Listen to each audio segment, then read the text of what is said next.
In this video, I'm going to show you how to breathe ozonides, which is when you bubble ozone through oil to create ozonides. So it's called BOO, breathing ozonides bubbled through oil. So you're going to have a couple pieces here. First of all is your oil bubbler.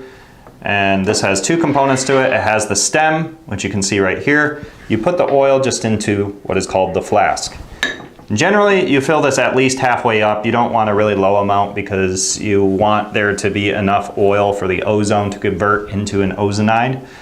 So that's why we use at least half, or I'm a little bit below, but that's enough for the ozonides to be created. And you'll notice that there's two columns on the bubbler here. There's the center column and the off-center column. The center column is going to have this hydrophobic valve attached to it. So this prevents backflow into the ozone generator in the situation that you forget to disconnect your generator from the bubbler. So I'm going to go ahead and connect this piece with the check valve right on the center port to the ozone generator. This other piece is going to connect to our nasal cannula. So this is what is actually going to be connected to my nose that I'm going to be breathing in. So I go ahead and connect those two pieces.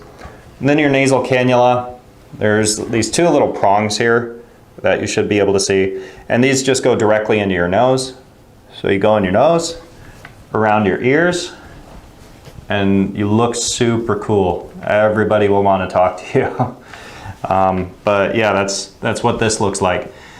As far as frequency and concentration and dosing and all that kind of stuff, there's protocols below that I want you to refer to because you don't have to remember all the numbers that I'm talking about here then.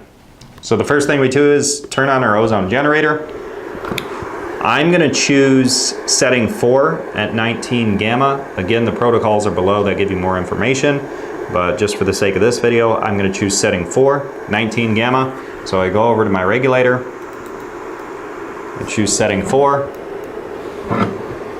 and you'll see the bubbles in the oil.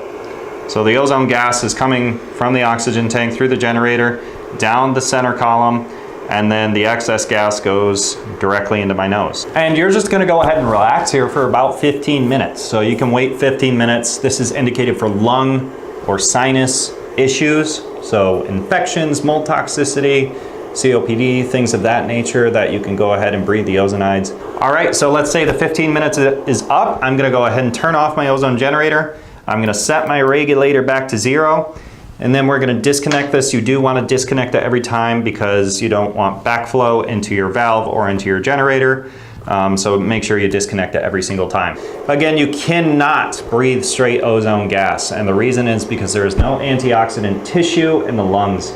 Therefore, ozone gas interacts directly with the lung tissue, but we can use it in the vagina, we can use it in the rectum, you can use it in IVs because there are antioxidant defenses there, so the ozone interacts with the antioxidant defenses, which causes the cascade effect of benefits that we're trying to get. But as far as the lungs are concerned, no antioxidant defenses to protect against the ozone as an oxidant. So you don't want to be breathing the ozone gas directly. You want to bubble it through an oil. And I think today I'm using a sunflower oil. Olive oil is probably the most common. That's what most people use. But yeah, you just have an oil, and now there is no ozone gas once it reaches here. This is all ozonides that I'm breathing in. If it was ozone gas, I would experience some sort of tickling in the back of the throat, possibly coughing. It would be very uncomfortable, and we've actually measured, we've tested, and there's no ozone that's detectable once it bubbles through the oil. And that is how you breathe ozonides bubbled through oil.